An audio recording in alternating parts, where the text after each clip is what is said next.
Well, hello, everyone. I am Michael Hingson, the host of Unstoppable Mindset. We're glad that you're here today.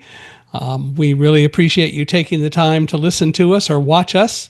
And our guest, Andra Wochesen, who is going to talk to us about a variety of things. And one of the things that I will tell you is she has a degree in kinesiology, and she'll have to define that. I'm not going to, although I now know what it means and I know how to pronounce it mostly because she told me. But I really am excited to have her be on the podcast today because one of the things that I really enjoyed about, and it's not necessarily the most enjoyable subject, but because of the things that she has done now in her life, she is facing personal tests to prove that what she teaches and coaches is real because she's having to go through some of it. And I know that she will talk about that a little bit later. We'll get to it. But Andra, I want to thank you for being on Unstoppable Mindset. Thank you so much, Michael. I'm so happy to be here and so love what you're about and how you show up in the world. And I'm so happy to be connected with like-minded people making an impact and happy to be connected to your audience. And I hope something I share today will be of service. Well, I hope so. And I think that we usually find that it is. And we're really glad you're here to share it, which is as good as it gets. So I'd like to start by maybe learning about the early Andra growing up and so on. Why don't you tell us about some of that and kind of how that led you to maybe some of the things that you're doing now? Sure. Yeah. I mean, yes, I'm the end place is that I'm a coach and I work with embodiment and energy. And I think the first years of my life were me being a very active child, being very adventurous, loving to have new experiences, very much being athletic. I was a competitive gymnast in my younger years. And yeah, I think I really enjoyed being in my body and using my body as a vehicle to sort of express myself. So definitely active, definitely adventurous, definitely independent. And yeah, I really enjoyed the experience of, going new places, seeing new people, and doing some things that challenge my body in big ways. So what made you deviate from going into competitive gymnastics? Oh, I wasn't good enough. Oh, okay. Yeah, I was good enough for where I was, but yeah, it was enough. I think I stopped that around 11 or 12, actually.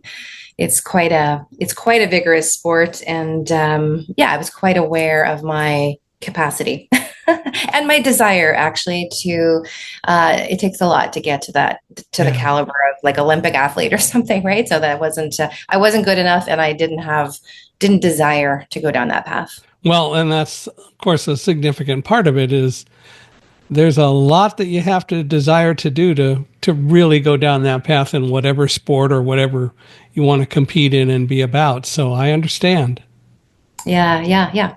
That commitment and choice. And yeah, I think as you speak about unstoppable, right, there is an element that requires so much conviction on our end to be able to really commit and follow through with whatever it is that we are wanting to follow through and commit with. Well, so you say around 11 or 12, you decided that you weren't going to continue down that. What did you do? Oh, I mean, I continued to still be athletic and still played. I still did gymnastics. I was, still quite good at it. Yeah. So I did that through high school, but played a variety of other team sports. And I think, maybe defined myself less on the athleticism, but still included it and sort of brought in more of some other interests I think that I had, maybe more around, just travel, friends. I mean, that's what you do in high school and university. So where did you go to university? I'm in Canada, so I went to Right. McMaster, which is in Hamilton. It's a great school. Now, where is that? That's in Hamilton. I live in Toronto now, so Hamilton's about 45 minutes away. Hamilton's between, let's say, Toronto and Niagara Falls, the main cities you would know. So, yeah, I went to McMaster for 4 years for my phys ed kines degree, and then I went to Queen's University for my teaching degree. So that's sort of my educational background. So you got a teaching degree. Did you want to go off and be a teacher, or what did you want to do exactly? Or did you know? I was a teacher. I did very strategically choose In my growing up, I think being athletic, I also coached teams. I also was a camp counselor. So I was very much involved in guiding other people. So I think, especially in athletic pursuits, and even I mentioned this, even I did volunteer at the Canadian National Institute for the Blind. And was a runner for someone there, helped them run track. So I think going into teaching and especially phys ed teaching made perfect sense. So I did do that for 10 years and then moved on to some other things. So how long ago was it that you were a runner at CNIB?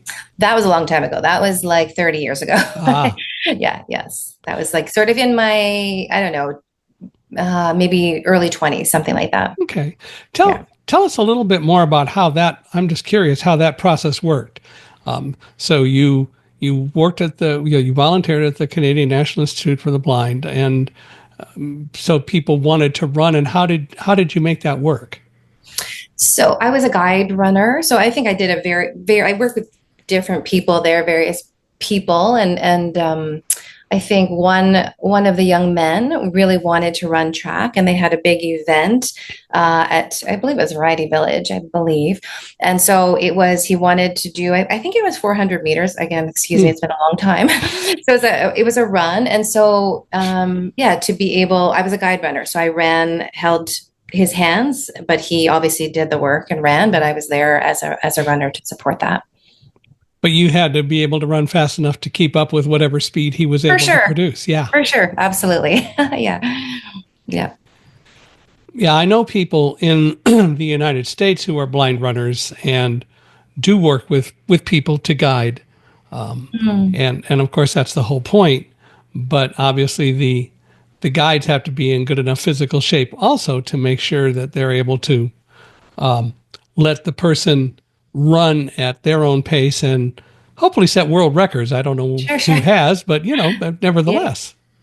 Yes, to let them have their full self-expression, right, of what they were wanting to do. And your eye was just there on the side to make sure that he was able to run his fastest and get where he wanted to go and achieve the results he wanted to achieve. Could when you were acting as a guide, how did that work? That is to say, I'm assuming that the person couldn't necessarily run totally on their own. How did you keep people running straight or where they needed to go? Again, it's a long time. I Hmm. believe it was just hands, right? And my Mm-hmm. hands in front so that, or maybe at the side, right? Just so that there was a tactile component. It wasn't voice, it was definitely Right. touch. So it was just more like guiding to make sure that he was able to stay. No, well, he knew when to start, but to stay within the lines, to be able to follow the track, and then obviously to be able to cross the finish line. Yeah, because they didn't have ropes or anything between lanes that he could follow. So he needed a person or she, depending on who you guided, they needed your assistance because the bottom line is that the tracks don't have ropes or anything like that to divide the various lanes. Yeah, yes, yeah. So it was, there may be different things now, I'm not sure, but I'm at not the aware time, that there are, but I'm not a yeah, runner, so yeah. Yeah, so it's a very, yeah, it's a very, yeah, I've been involved in that sort of stuff, whether it's been volunteer or paid in my whole life, basically helping other people to sort of reach their goals and to fully self-express. And so I think that's, definitely been a piece of what's led me to the work that I do today. hmm. So you taught. Where did you teach for 10 years? I taught in middle schools. Okay. Yeah, so I taught grade 7 and 8, mostly grade 7, a little bit of grade 6. My last year I taught grade 4. I taught phys ed the whole time. I was like the head of phys ed. So I coached all the teams and organized the track meets and did things like that. But I also had an um, second teachable of French. So I actually taught French as well as math and English. Those weren't my favorite, but I did. Ah. Yeah, I did love teaching. Yeah, phys ed and health. Health, actually, I loved because that's very much like it's kind of like coaching, right? It's actually helping. Yeah, I love those classes as well with that age group. Now, my wife my late wife was a teacher for 10 years. And she always said that the students she liked best were third graders because they were old enough that they could make some decisions, but they were also young enough that they were able to be influenced and they hadn't got so set in their ways that they were problem students, like even from fourth grade on. Did you have a favorite grade? Yeah, not grade 7. That's why I'm not doing it anymore, right? So, Yeah, yeah, she I would think agree with you. yeah. So that was the bulk of my teaching career was grade 7. So they're not easy and they don't necessarily want to be there. So yeah, it didn't feel like the most aligned path. I was actually certified to teach high school, but it was very hard to get into high school teaching here. And I think if I would have, I probably would still be doing that because it's a Mm. little bit more pure in the phys ed component. So yeah. Well, I wanted to be a teacher and ended up going in different directions anyway, but still, I think that I do get to teach. And I think even this podcast offers teaching moments, which is pretty good. But I appreciate what you and Karen, my wife, say about all of that because it is a big challenge. Do you think that one of her comments and was that parents aren't really becoming as involved as they should be, and so they kind of treat teachers like babysitters, and then the kids go home and they do whatever they're going to do, but they don't really as actively provide a lot of the guidance that they should. Did you find that up in Canada as well? I would say, again, it's been 20 years now, but Yeah. I would say that for the most part, it just really depends. Like a lot of parents were very engaged and very, and then I think, yeah, there were kids that were challenging at school because they didn't have a lot of structure or support at home. So it's a privilege to be a teacher, to be taking not necessarily taking care of people's children, but you are on some level being an influence for them. Yeah. And so, yeah, I would say for the most part, there was a lot of parental support, but I know that's not always the case. And I do think, yeah, there's some kids who had not very much parental support and required more at school. Karen had challenges with a lot of kids until she realized something, and I don't even remember what caused it to happen. But she taught at a school where, as she put it, there were a lot of latchkey kids. That is, they were really responsible for themselves. The parents worked and so on. The kids went home at the end of the day, and they were on their own. And when she realized that kids weren't going home necessarily to total parental supervision and so on, and that they, in fact, the children were learning how to be responsible to a large degree on their own, that kind of changed her view and the way she interacted with kids, and apparently became a whole lot more effective and a whole lot more of a teacher who could exert a positive influence on the kids. That's great. I mean, I think ultimately we're all sovereign beings, even if we're children. And I think, yeah, whatever situations we are sort of handed, yeah, I think there's a lot of growth in that, and I think being able to support that is what we're here to do, whether we're a formal teacher or a guide or a podcast host, right? We're all here to sort of meet people. Where they're at and also in their greatness and also in their challenges and then also in their capacity. People are where they are, and we don't really have the right, much less all of the gifts, to necessarily force people to change how they behave and so on. And I think the best that we can do is to try to set positive examples, and either people will see that or kids will see that or they won't. Yeah, one of the biggest things, and as part of the work I do now around seeing people's gifts, that's part of the Akashic work that I do. But I know even as a teacher, one of the greatest strengths that supported me was that I chose to focus on the strengths in the children and really reflect that to them and have them see that within themselves. And everybody has different approaches. Some people would be focused on, like, you need to improve here, this needs to happen. And of course, I think we all have areas of growth and improvement, but I believe, and I've literally been in this field for 30 years, whether it's teaching young people or adults. I have found that most people thrive when they're recognized in their greatness and their gifts, not in their areas of weakness. How do you do that? How do I do that? So, I mean, I think I did it innately when I was a teacher. I just intuited that it's easy. We can all see people's gifts and we can all choose to focus on those gifts. We can do that in our personal relationships. We always get choice in terms of what we focus on. So I believe that we all have that innate ability. Whether we exercise it or not is up to us. And then I have, certified in some different modalities that help people uncover what some of those gifts are. I originally did something called the passion test, where I help people really distill what their true passions were. And so that's a really, really helpful tool. And then I also do Akashic Records, which is like an energetic database, which we can talk about further if you want or not, doesn't matter. But I'm able to access people's records for them and really discern what their top level gifts are, and then share that with them. And so when I'm sharing it with them, it's not usually like they have no idea.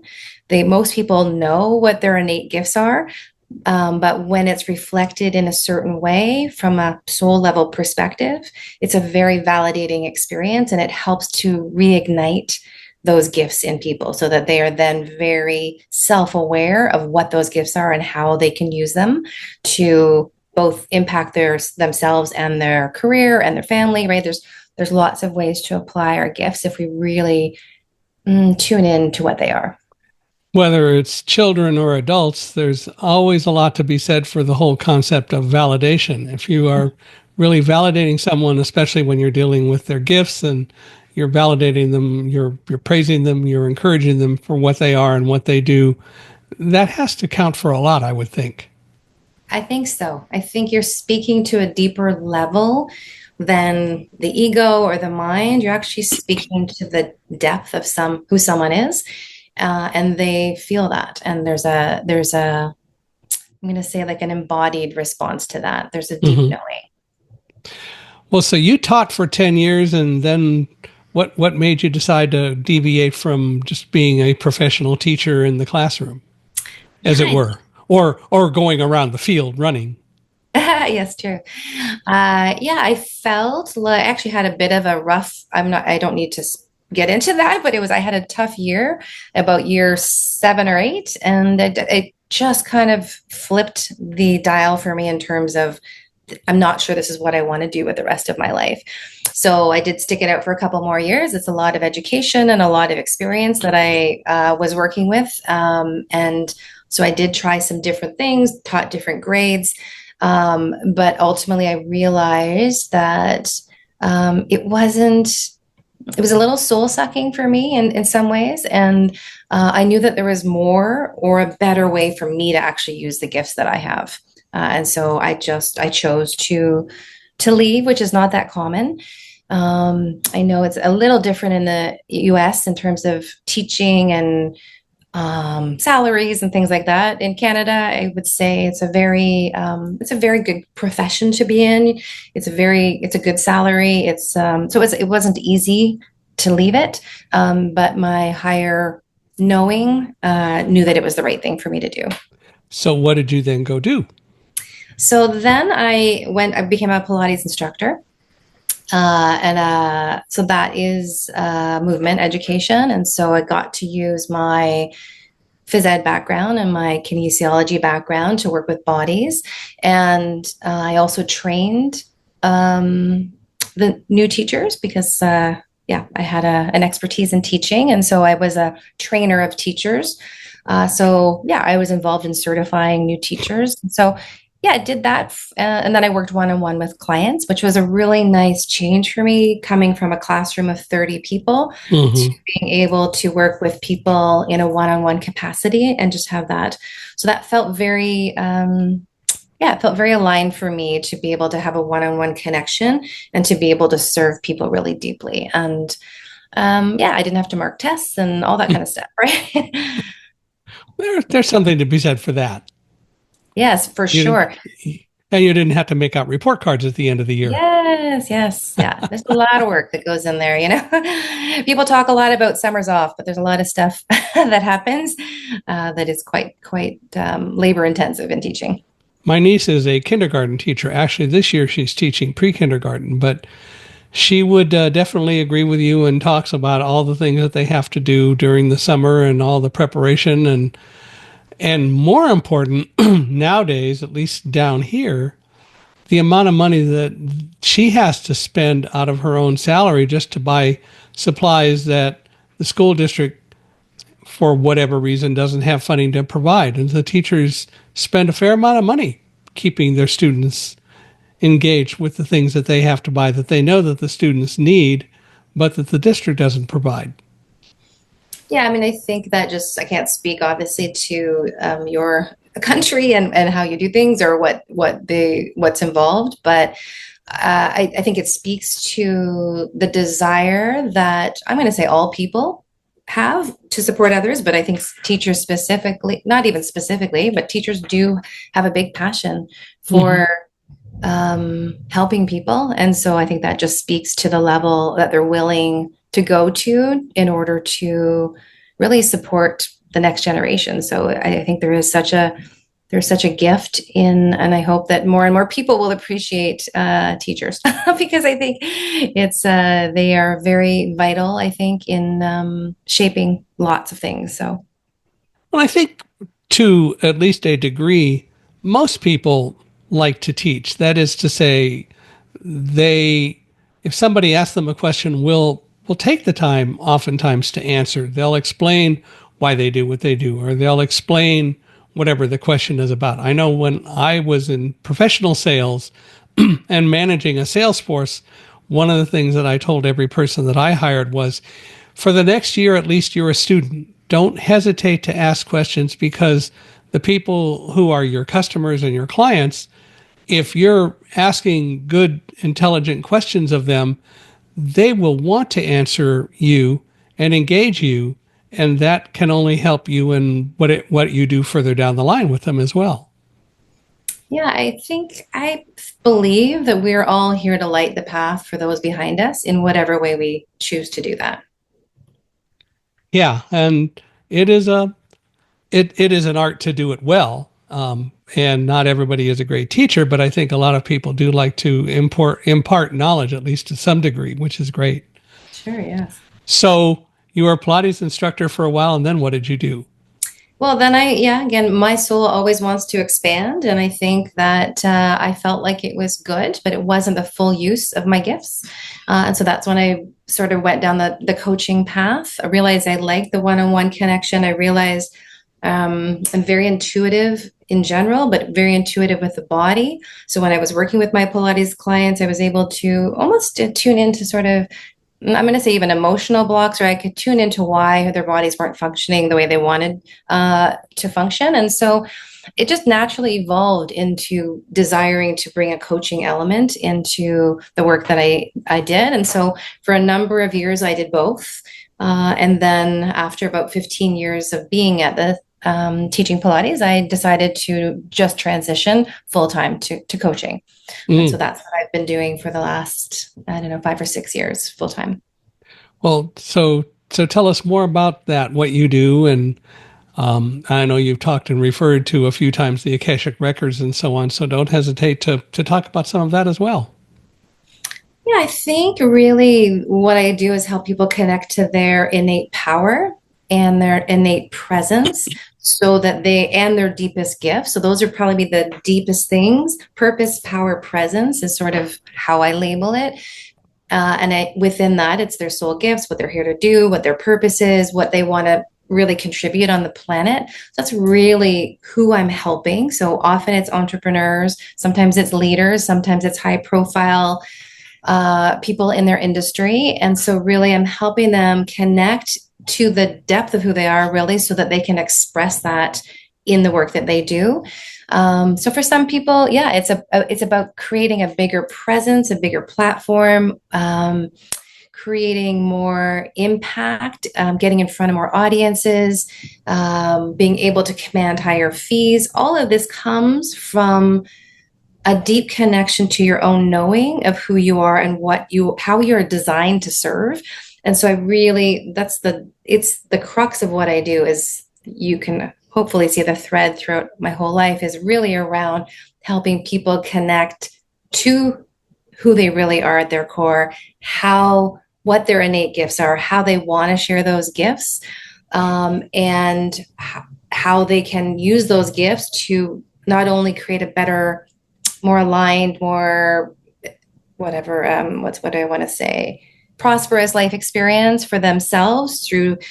I love working with people who want to do what they love, right? That's really people who are trailblazers, people who want to create a new path, people who want to create meaning, want to create impact. And I love it. And it's not an easy path. And so I really help people break through anything holding them back from really going for it, because so many people that I work with, we are blazing new paths, right? You do have to sell yourself. You do have to make your own opportunities. You do have to create your own platform. You have to do that in your podcast, right? We are here to do, I think this is what we are all here to do, is to really share our gifts in the biggest way possible.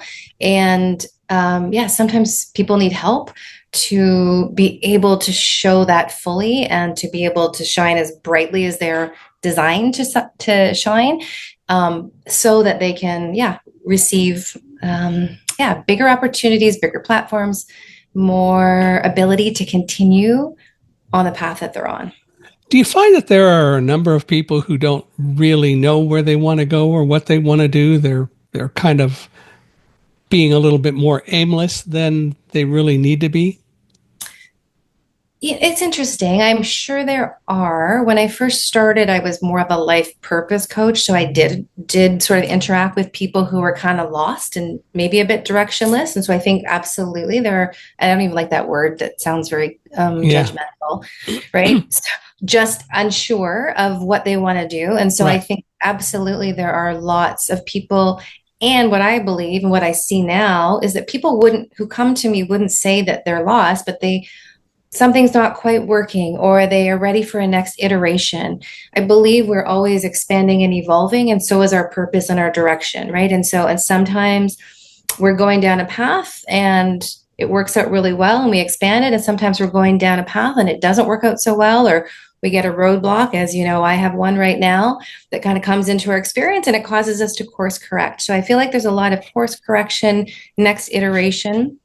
And to me, I use the words always elevation and expansion, because I think we are designed to continually evolve and expand. And so I think there's all levels of people on the spectrum in terms of like knowing what I'm going to do with my life or how I want to share in the world. Well, and there's nothing wrong with the whole concept of life is all about expanding and exploring. Absolutely.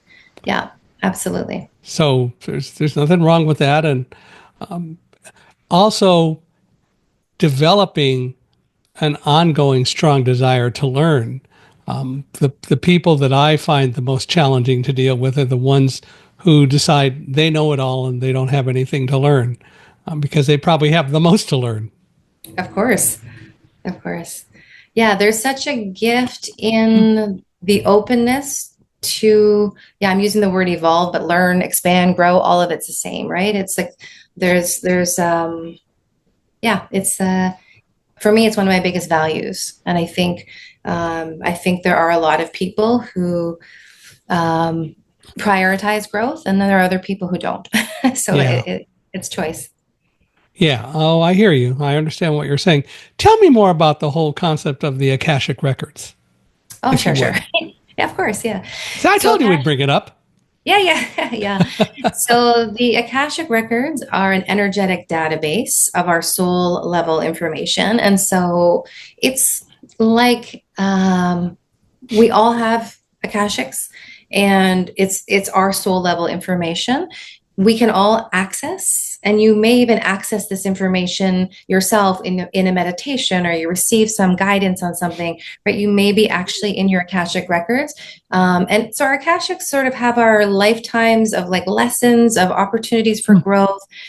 Our gifts are it's literally a soul level database of information. And so you can access, we can each access our own, but I'm certified to go into people's Akashics with their permission on their behalf and sort of retrieve relevant information to support them on their life's journey. So that's How, really, yeah. how do you do that?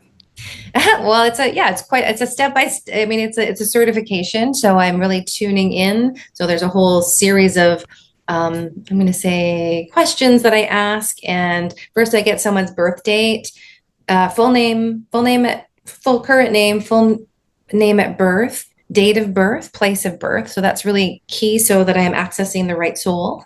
And then there are a series of questions that I ask to determine whether this soul wants me to access this information. Mm. And then, most of the time I'm kind of going in with very specific questions around soul gifts. But sometimes people come to me with very specific questions, but usually it's some version of like, what's keeping me stuck, or I want to get here, or how can I use my gifts in a better way, or I can even do Akashic Records for businesses. So, right, which is the most aligned business opportunity, which is the most best way to market what I do, right? We have different gifts ourselves. So again, just for me, I am not designed to market, but I'm very good for people to experience me. So I'm good when I'm on a video, or if I lead a workshop, or if I have a conversation with someone.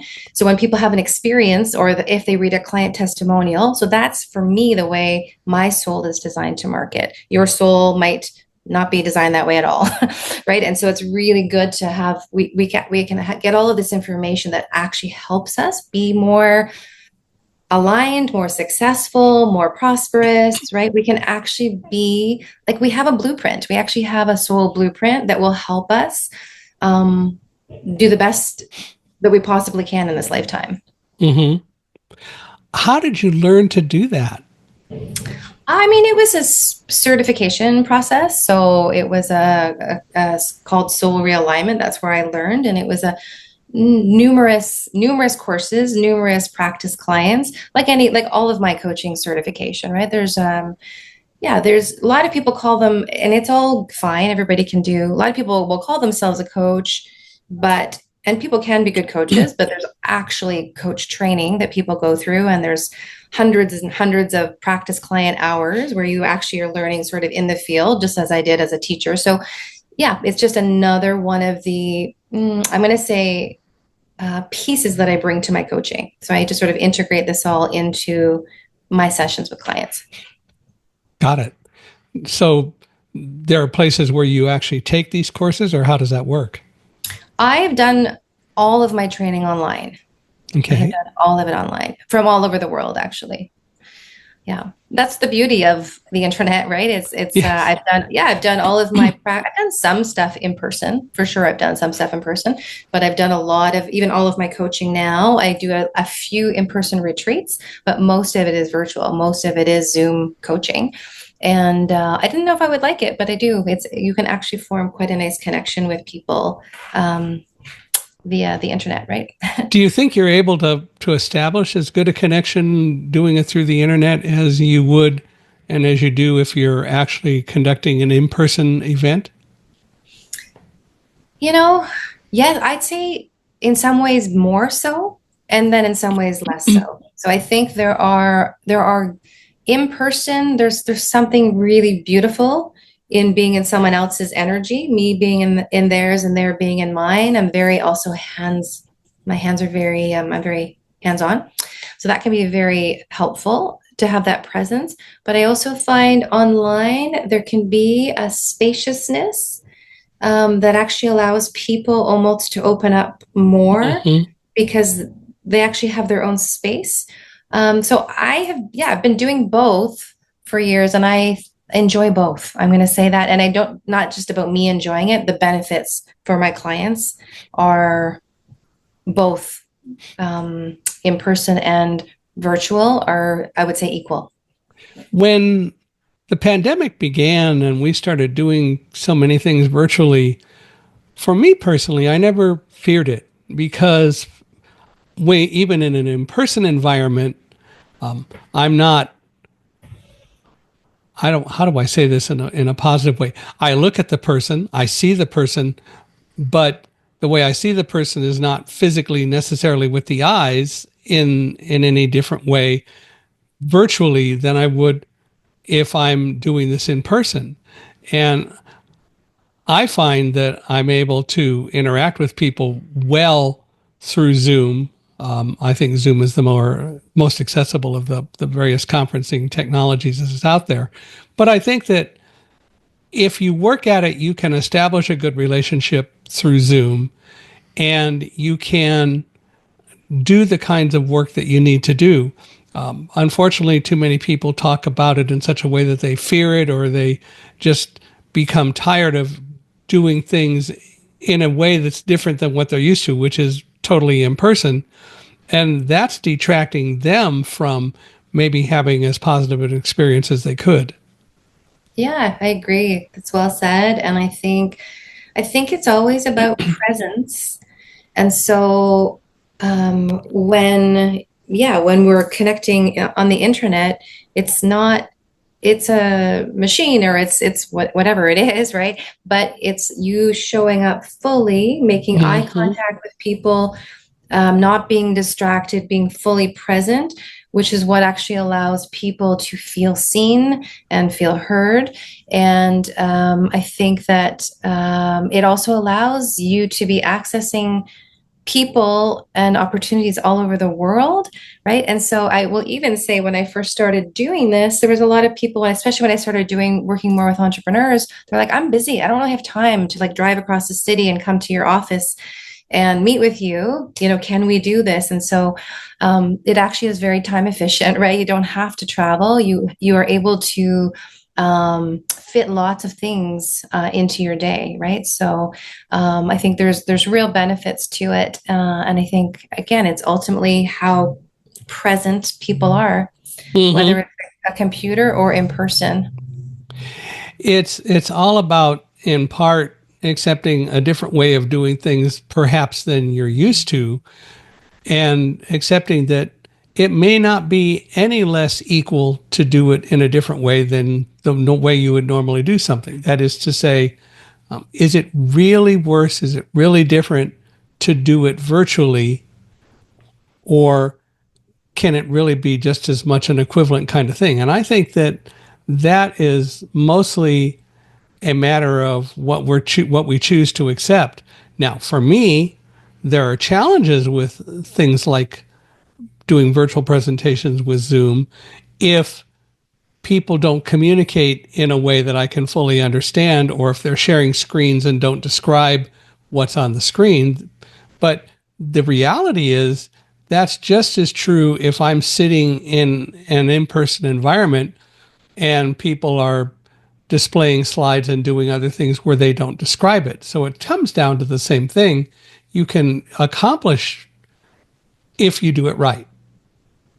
Yeah, and I think it comes down, like what we said before, where your focus is. Are you focusing on the gifts of something or the negative areas, just like we were talking about kids' gifts in school, right? So it's like if you can see what are the benefits to this virtual experience, if your focus is there, what we focus on expands, and where we direct our focus is what informs how we feel. And so I think if we are choosing to look for the benefits of whatever situation we're in, you'll find them, right? And the more you focus on them, the more they'll expand. Right. Well, so you referred a couple of times, and I did at the very beginning a little bit to, I think, as you put it, you've had some things that have challenged your path. and that you've had to work through, especially of late. Want to talk about some of that? Yeah, I mean, I had to wait until I was ready to share this piece, but I feel like part of my mission and purpose is to share my journey to support other people. And so I think there's my journey as an entrepreneur that supports people, and this is now a journey with breast cancer. And so it's a health journey that I didn't expect to be sharing with people. And I have had to obviously decide when and how I want to share it. So yeah, I was diagnosed in early February, and and I have yet to have treatment. So I think the reason I thought it was important to even share this is for people even to be able to relate to anything that they receive. So I'm calling it like how to navigate a difficult diagnosis with grace. So I'm not even at the treatment stage. I'm in the unknown, and I've been in the unknown for 3 months now, and I have been in the known that I have cancer. So I've actually had to hold the fact that I have cancer in my body, but not have any treatment yet for 3 months. So there's something in that, being able to hold the unknown and the unexpected and be able to walk my talk, right? Which is to maintain my center and my groundedness within myself and not get pulled into a freak out place of like, why aren't they acting faster? Why is this taking so long? And this going to be spreading because they're not doing anything. So I think there's the piece around that I think I wanted to offer and share, I think.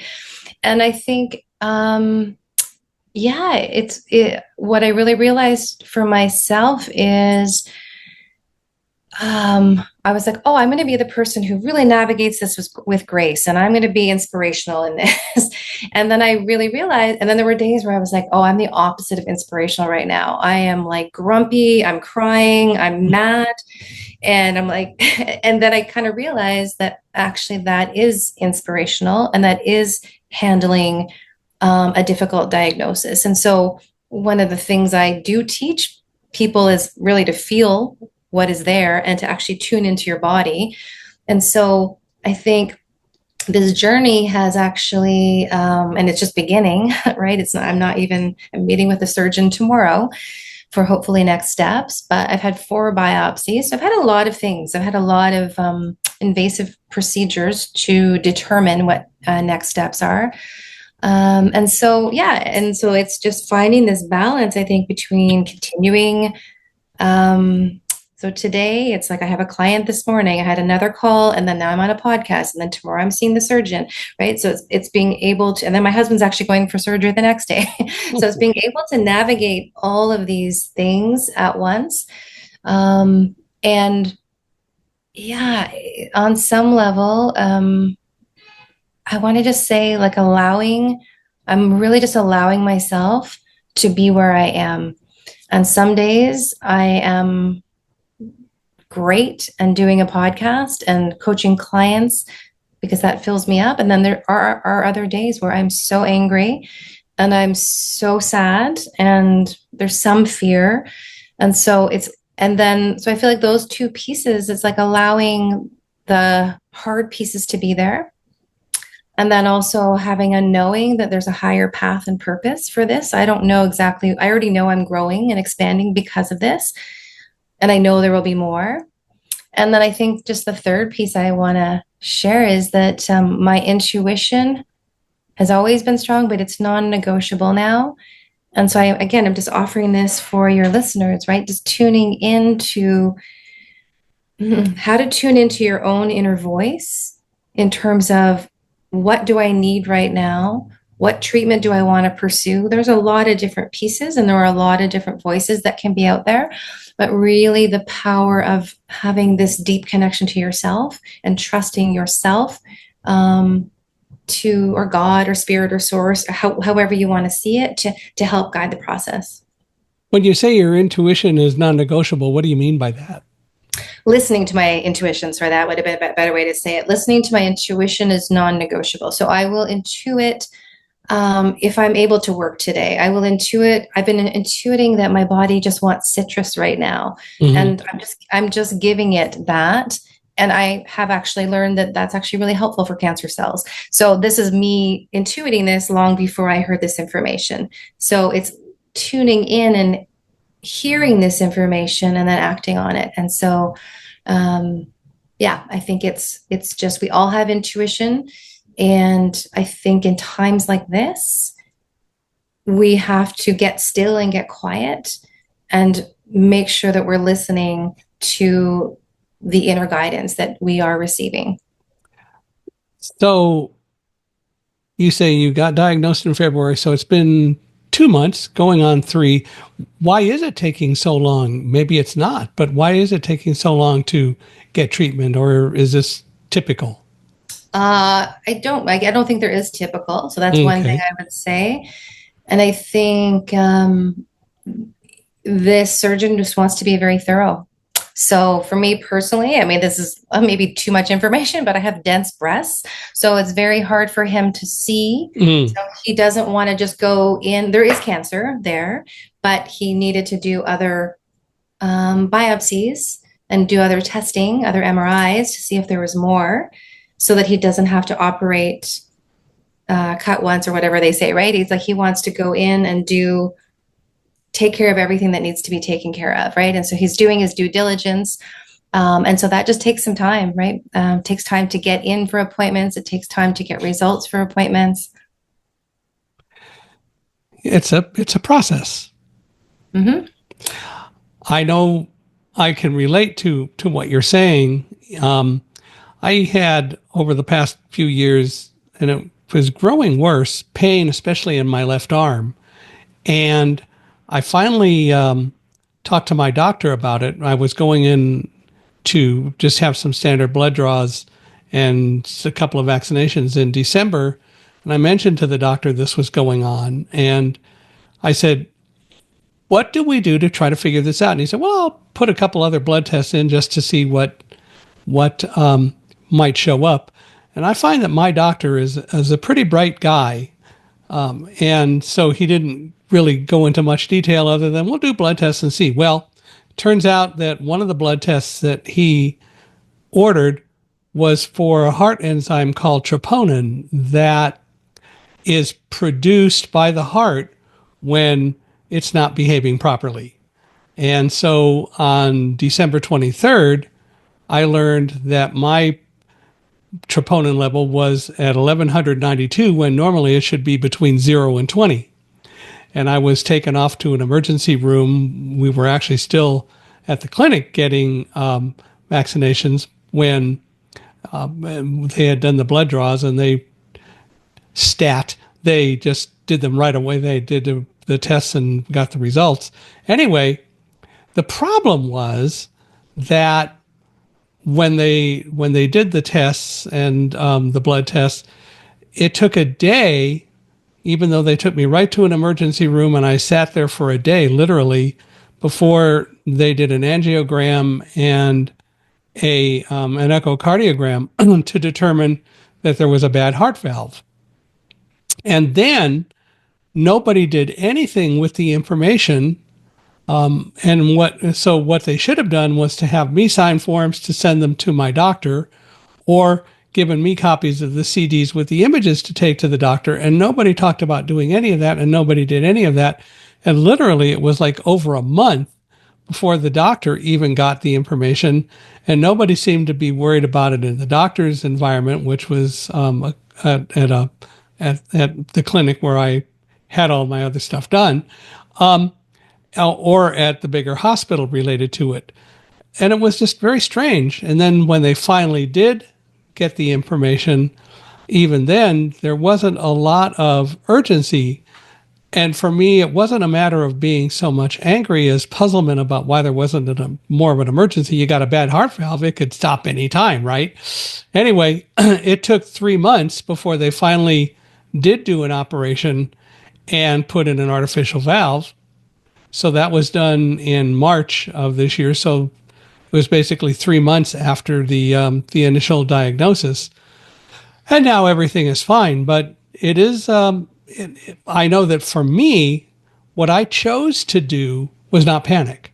I chose not to be stressed. So during the time I was in the emergency room for that day, I found lots of ways to be entertained by listening to other people, and I had couple things to listen to. I had recorded books and so on, but it was much more entertaining to listen to other people around me. And all the way up through the surgery, I chose not to be stressed. And it was a little bit tempting to not get too angry because they were taking so long. But still, my choice was not to be worried by all that because that could only make matters worse.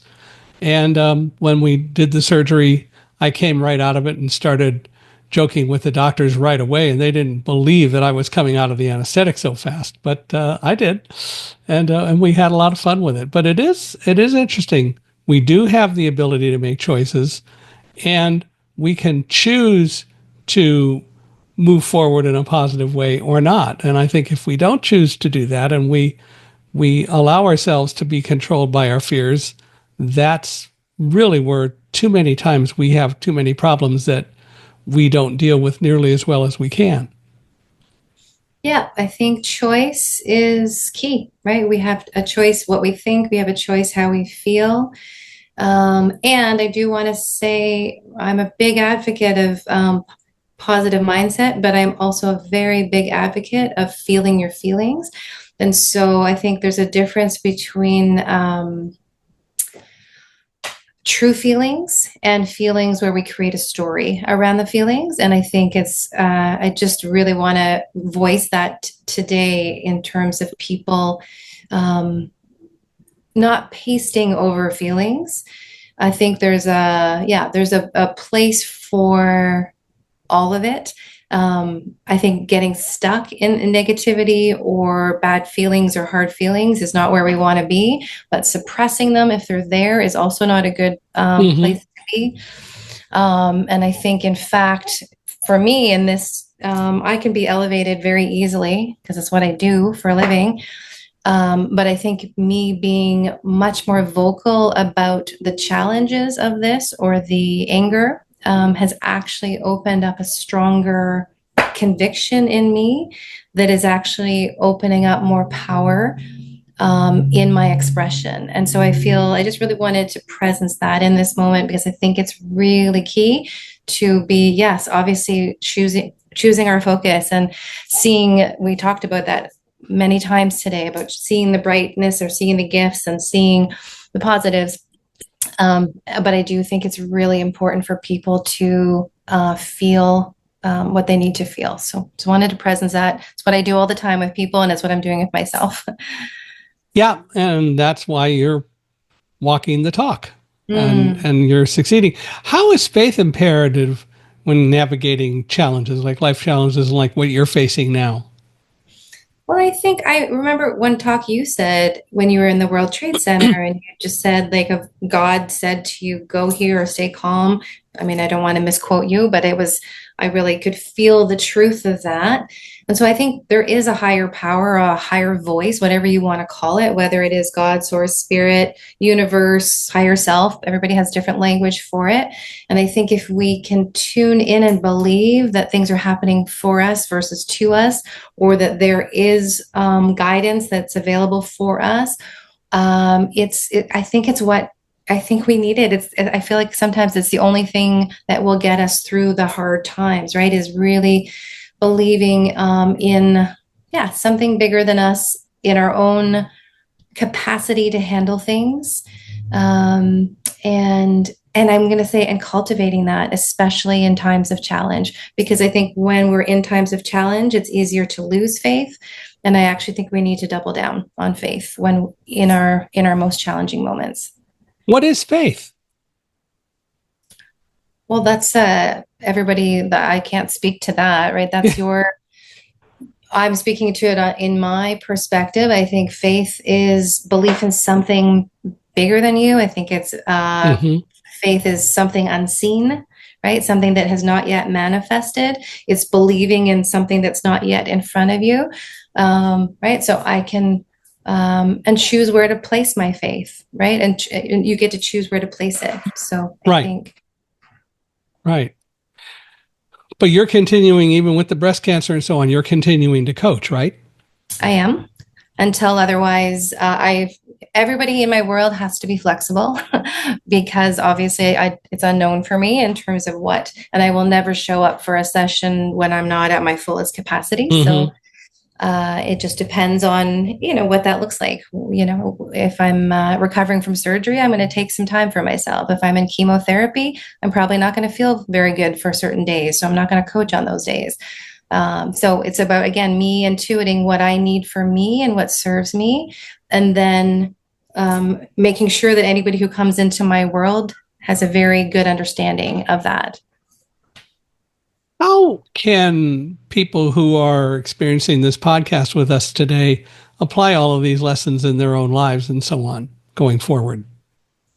Well, I think it's like anything. We talked about a lot of things, and I think it's whatever is landing with someone is what they're meant to hear. So I very specifically gave 3 things around my cancer diagnosis, which I'll reiterate for people to apply because I think it's like 3 steps. See the higher perspective of whatever situation or circumstance that you're in that feels like a challenge, whether that is a work challenge, a relationship challenge, a health challenge. Number 2, I think, is tuning in to your intuitive guidance and, let's say, faith in that container, in that number 2. And then I think number 3 is allowing yourself to express the humanness, which I talked about here, right? Allowing yourself to feel what you feel. Yes, choose the higher perspective when you can, but there are times where tears need to flow or where you are angry. And it's not about taking out anger on someone else. It's about finding a tool to be able to help you release that anger or be able to express it. So there's lots of things that we can do for that. So I think it's like, yeah, I hope that people can, whatever situation they're going through right now that feels, even if it's not challenging, it doesn't have to be challenging, but it's like, yeah, see the bigger picture, tune into intuitive guidance, and feel what's really there for you. Yeah, which is really important to do. I think we never spend, or we mostly don't spend nearly enough time listening to ourselves and listening to what our inner voices have to say to us that we can use. And I think it's so important to do that. Yes, every day. And I think when we're faced with challenges, it's heightened. And I believe our challenges are here to, I've always listened to my inner self, but I think this cancer is like, no, this is here for you to do it even more. And so I think our challenges are an opportunity for that to deepen. Well, since you are coaching and you do a lot of that, if people want to reach out to you and maybe follow up on what they're hearing today, how do they do that? My website you could do is actually you're on LinkedIn a lot, so probably people are listening to this on LinkedIn. So Andra Wochesen is my, if you look that up on LinkedIn, andrawochesen.com is my website. Why don't you spell that if you would? Sure. Yeah. ANDRAWOCHESEN and then .com. Yeah, I'm also on Instagram a little bit under Andra_energy coach. So those are the 3 main places that I am sort of accessible or where people can reach out. Well, I hope people will reach out. I think you've offered a lot of invaluable insights, and I think there is a lot to be said for the kinds of things that we've talked about today, because we have to listen to ourselves, and mostly we probably have to learn how to listen to ourselves, and you certainly can help with that. Yeah, that's a great way to say it, right? It's another choice, right? And it is a skill, and it does require a moment to slow down, to really tune in and listen. Yeah. Yeah, absolutely. Well, I want to thank you for being here and spending an hour with us. Can you believe it's been an hour already? We've had a lot of fun. Great conversation. Yeah, lots of different topics, lots of different areas. And thank you for the opportunity to connect with you and your audience and to share my story and hopefully some inspiration or insight for those listening. Well, we're very grateful that you took the time to do this, and I want to express my gratitude to all of you who are out there listening or watching this, and we appreciate you doing so. I hope you liked what Andra Wochesen had to say today. I'd love to hear from you. I'd love to hear what your thoughts are. Please feel free to email me at michaelhi@accessibe.com. Or go to our podcast page, www.michaelhingson.com/podcast. And Michael Hingson is spelled michaelhingson.com/podcast.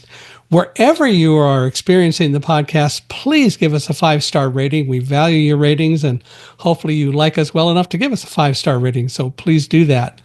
And Andra, for you and for anyone else who is out there paying attention to our podcast today, if you know anyone else, including yourself, who should be or could be a guest on our podcast, we'd love to hear from you. We're always looking for more people to talk with and converse with, because all of us learn, and I enjoy learning from everyone who comes on the podcast, and I've learned a lot today from Andra as well. So if any of you know other people, or as I said, if you want to be a guest, please let me know. Just email me, or you can find me on LinkedIn as well. But michaelhi@accessibe.com is an easy way to reach out. So once again, Andra, I want to thank you for being here and spending so much time with us today. Thanks, Michael.